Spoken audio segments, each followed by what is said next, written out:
Монгол Улсын тагнуулын байгууллагын үйл ажиллагааны түүхийн асуудлаар 3-4-р нэвтрүүлгээрээ бид Монголын газар тагнуулч дотоодын хамгаалах газрын дарга асан Намжлын хаян харваагийн тухай үзүүлсэн билээ. Энэ удаа Намжлын хаян харваатай нэгэн үед мөр зэрэгцэн гадаад тагнуулын ажил зүтгэж явсан язгуурын тайж Цэрэн доржийн Ширнэн дамдан Япон хэмээх нэрээр түүхэнд бичигдсэн Ажван данзан нарын талаар танилцуулахаар бэлтгэлээ. Ширнэн дамдан тайжаас 2 удаад мэдүүлэг авсан байдаг. Эхний удаад тайж таны хизээ хэний ямар даалгавраар хаашаа явж хинтээ уулзаж хэрхэн яаж ажилласныг нь ямар нэгэн дарамт шахалтгүй чөлөөтэй яриулаад байсан байна. Ширнэн дамдан гой ардын засаг байгуулад сайд данзан Скватер хичээнгүү сай Цэрэн дорж нартай Москва явж гэрээ байгуулсан. Бид нараас тагн туваа дотоод Монголын зэрэг Монгол овогтыг нэгтгэх тухай уул гэрээнд оруулах саналыг гаргаж байсан боловч бусдыг илэрхийлэх гэсэн бодлого гээд хэрэгсээгүй.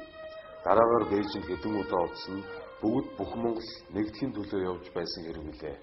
Хэмээн яриагаа эхэлжээ. Үүнд 1923 оны үйл сайд данзан хичээнгүү сай Цэрэн дорж элбэг дорж гурваас тус Монгол улсын тусгай эрх мэдэлтэй болсон учрыг дотоод Монгол таниулж нааш гадаад Монголтой нэгдэхийг оролдох хэрэгээр явмаа хүмүүсийн бие дуртай зөвшөөрч явсан. 1924 оны үед элбэг дорж хичээнгүү сай Цэрэн дорж нараас Банчин богд баруун зуугаас гарсан хаашаа ямар хэрэгээр явах нааш Монголд ирэх санал буй үгүй. Бас Оросоос Хятадын Бээжин хотноо элчин сайд суулгаж буй Хятад Орос хоёр улс Монголын тухай ямар хэрэг хэлэлцээ хийх зэргийг мэдэж ирсгүй хэмээн даалгасан ёсоор дахин Бээжин явсан. Энэ үеэр Улаанбаатараас дотоод явдлын яамны сайд хуучин Сэцэн хаан Наваа нэрэн жинхэнэ орлогч сайд амар намын төв орооны гэлэгсэн дотоод Монголын Цэрэн дондоо дөрөв Бээжинд очсон. Дараа нь сонсоход тэд Монгол улсыг нэгтгэх асуудлаар өвөр Монголын оюуттай жанчгүй цуглаж ярилцсан гинлээ. Хятадаас ихэд айж нууцаар хуралдсан гэсэн. Надад итгээгүй юм уу юу ч хэлээгүй. 1927 оны 100 Ширнэн дамдан намайг хөдөө гэртээ явахад намын төв орооны дарга дамд оржоос миний хүү Содон бандангаар ирсвэ хэмээн дуудуулсан учраас ирж уулзаас дамд орж жан зойлон Бээжин эзлээд буй нааш цааш хандах юм байдал юу болох. Банчин богд нүдэн буй тэндээс хаашаа залрах. Банчин богд Япон улс хоёр хоорондоо харилцаж буй үгүй. Цааш Японд очихсгийг мэдэх. Болвол жан зойлонтой уулзаж байдлыг мэдэх. Ийм хэрэгээр явмаа гэсэнд даруй зөвшөөрч Бээжин явсан. Ийхүү 3 удаа Бээжинд очисон бөгөөд сүүлийн 2 удаа Судар ичгэн хүрээлэнд элдв ном олж ирэх нэрээр явсан. Би Судар ичгэн хүрээлэнд төв судрууд Монгол үсгийн даанжуур зэрэг нэлээд ном олж авчирч өгсөн бөлгөө. нөгөө тээгүр энэ мэдүүлэгт Ширнэн дамдан тайжийн 2 үзэл бодолч илэрсэн байдаг. Тухайлбал Хятад руу явах болсон нэг 3 дахь даалгаврыг дуртаяа зөвшөөрч даруй зөвшөөрч явсан гэсний учир нь солин данзан Цэрэн очрын дам дорж нараас уг даалгаврыг авсан доршин. Чухамхүү данзан дам дорж нарыг хөрөнгөний ус байгуулах гэсэн гэж буруутгасан билээ. Тэгэхээр Ширнэн дамдан тайж одоогийн ойлголтоор бол зах зээлийн нийгэм байгуулах гэсэн үзэл санааг талархан дэмжигч байжээ. Ширнэн дамдан тайж эхний байцаалтад явцад өөрийг нь Оросын бодлогыг сүрж нэгдсэн Монгол улс байгуулах гэсэн хэрэгт буруутгах гэж байна гэж бодсноо тууштай их оронж үндэсний үзэлтний ясаар буруутгагдъя гэж шийдсэн бололтой мэдээлгийнхаа төгсгөлд Ширнэн дамдан бий болгох тус Монгол овогтын үнцийг хамгаалах бодлогыг хязгаарнаас бодож ирмэлцээр ирсэн. Одоо нас үлдсэн боловч миний энэхүү хүсэл бодлого хэвээр болоо гэжээ. Тэр үед Ширнэн дамдан тайж 63 настай байлаа. Хоёр дахь мэдээлгээ өгөхдөө түүний чухам ямар хэрэгт буруутгаж байгааг Ширнэн дамдан тайж ойлгожээ.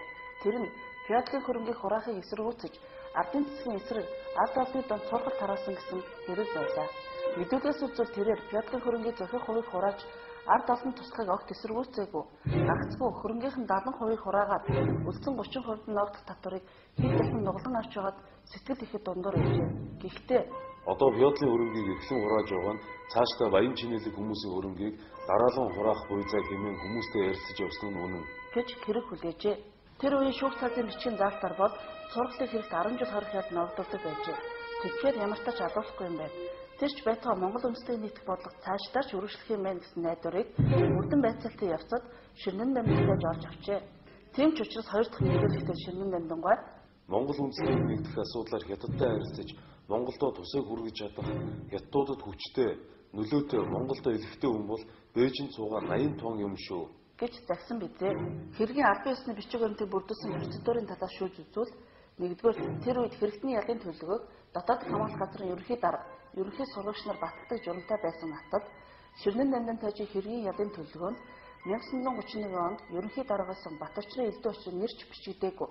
Түүнийг орлон нууц улс төрийн хэрэгцээний дарга бандрагч ерөнхий сурагчийн хамт гарын үсэг зурсан байна. Тэгэхээр элдв очир ялын төлөвлөгөөг батлахаас татгалзсан байж болох талтай. Хоёрдугаарт уг ялын төлөвлөгөөнд цэрэн доржийн ширнэн дамнанд шүүх зазын бичгийн 51-р зүйлийн ёсоор яд төлөвлөж хэргийг тусгай комиссын мэдл шилжүүлсэгүй гэсэн утгаар тусгай комиссийн тогтоод зүүн дангийг өөрчилж шүүх зазын бичгийн 50-р зүйлийн ёсоор дээд зэргийн яд ногдуулан буудан авч хөрөнгийг албанаа хурахаар тогтов гэжээ. 3-дугаарт хэрэг тавсарсан тусгай комиссийн тогтоолын хуулбар гэсэн бичгийг үзвэл уг тогтоолын ихийг орсоор бичиж монгол биш хүн орчуулсан шинж ажиглагддаг. Тухайлбал овг нэрийг цэрэн доржийн ширэн дамнан гэсэн байна. Мөн хуулбар үнэнхээр ямар ч нэр тэмдэг тавиагүй нарийн бичгийн дарга гэд орхижээ. Энэ бүгдээс дүгнэхэд Монголын хашир туршлагатай тагнууч цэрэн доржийн ширнэн дамнан дайжийг өгөөг хийх асуудал зөвлөлт орсон чиглэл сурагч нарын гар дамжин шийдэгдэжээ гэсэн сэтгэл төрдөг юм.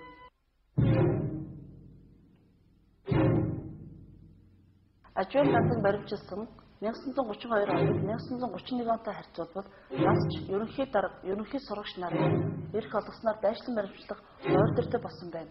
Үүнийг хууль ёсны талаас үзвэл дэвшил юм. Ширнэн дамнан тайжийн хэрэгт энэ процедурын баримт байдаггүй. Ажуун дандан баримтлаад ганц удаа тавчин мэдүүлэг аваад эмнэлэг твтүүлсэн байна. Ажуун дансны мэдүүлгийн гол утга санааг бодвол миний би урд автономи засгийн үед айл оныг мэдэхгүй. Япон улсад хувийн хэрэгээр зугаацсан явахаар мэдүүлэхэд тэр үеийн гадаад явны сайд цэрэн доржоос чиний Японд явах хэмээсэн чинь зүйтэй. Ер нь Монголоос Японд явсан хүн байхгүй хэмээн зөвшөөрсөн. Тэр үед хүрээнд байсан Сато эмэг хүний хамтаар явж Японы Токио хотод очсон.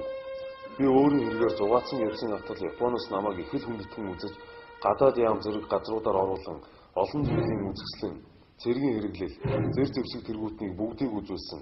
Хамт явсан Сатогоос өөр таних хүн Японд байхгүй. Сато болоос урд Монгол газар тагнуулаар ирж байсан хүн. Ардын цэцэг байгуулсны дараа аль оныг мэдэхгүй.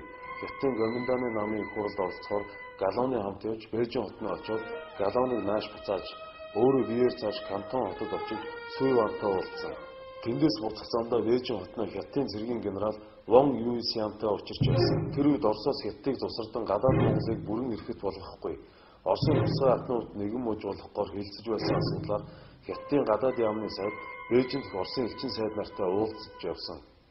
Энэ нь гадаад Монголын тусгаар бүрэн эрхтэй болох тухайд Оросын элчин сайд Карахантай заалцсан хэрэглээ. Ил хэрэгт Карахан эцэст нь төвлөрсөн болоо.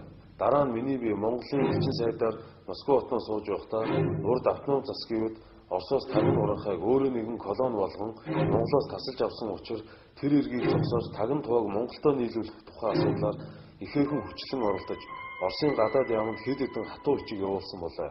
Мөн тэр үед Монголд Эвдрэл ламын хийдээр хэдэн Японыг барьж авсан тухайд Москва цугаа Японы элчин сайдын яамны нарийн бичгийн дарга биеэр ирж тэр Японуудыг суллуулж өгөхийг надаас гуйсныг би даруй зөвшөөрөн засгийн газарт энэ талаар бичиг явуулсан ёсоор болгон тэдгээр Японыг суллаж явуулсан билээ. Ажуун дансны мэдүүлэг дадлаг туршлагагүй мэрэгжлийн бус хүн ойлгоход хэцүү. Нэгдүгээр Япон дансны хувьд хадгалж байсан баримт бичгээс хөвөл тэрээр дундад иргэн улсын 6 дугаар он, Монголын 7 дугаар он буюу Европын 1917 онд Японд явсан байна. Мэдүүлэгтээ хамт явсан Японы тагнуучиг Сато гэдэг хүн бол Оросын судлаачдын бичснээр тухайн үед Шинжаанд сууж байсан Японы консул болтоо юм. Ердийн дипломат ойлголт орвол түүний консулын тавигт Ар Монгол багтдаг байжээ. Тэгэхээр Сатотой ганцхан дандлан ч биш Монголын ноёд төшүүднээр танил байсан болов уу? Үүнийг тодруулах мэдээ дотоод хамгаалах газрын танилцуулгад байна. Тэнд Япон дандлан хуучин Төшөөд хаан аймгийн Ханд Чинвангийн хошуу мөн ноёны өөрөөр хэлбэл Ханд дотор Чинвангийн хэрэгээр Харбин хотод очиж өдөж явж байсан 28-аас 29 настай Японд явсан гэжээ. Түүхийн нөхцөлийг харгалзуул дандлан 38-аас 39 настайтай буюу 1914-өөс 1915 оны үед Чинван Ханд доржийн даалгавраар Харбинд очиж төвдөд явсан гэвэл үнэн дайртна. Түүх сүхий 1914 онд Богд хааны засгийн газрын дотоод хэргийн тэргүүн сайд Даалам Цэрэн чимэд өөрийн биеэр Японд нууцаар очихоор явсан боловч ламд нь Харбин хотод Оросын тагнуучид баримтлан хүрээнд буцаан авчирсан манай судлаачид тогтоожээ. Японы консул Сато 1917 онд Орос хувьсгал гарч өсөөс суларсан Ар Монголын байдлыг сандахаар хүрээнд ирсэн. Монголчууд энэ боломж гарцыг таатай ашигласан бизээ. Хоёрдугаар мэдүүлэх дурдсанаар дандан очоод Япончууд цэргийн хэрэглээд зэр зэвсэг хэрэгтний бүгдийг нь үзүүлсэн нь анхаарал татсан. 1915 оны Хятадын 3 улсын гэрээний үед Оросын тал Монгол цэргийн зэр зэвсэг өгөхөр амласнаа дараа нь өгөхгүй луу үндсэн 1916 онд ерөнхий сайд Цай Ноён хаан намнан сүрэн танах амласан цэргийн зэр зэвсгийг тоо ёсоор өгөхгүй бол манайх өөр улсын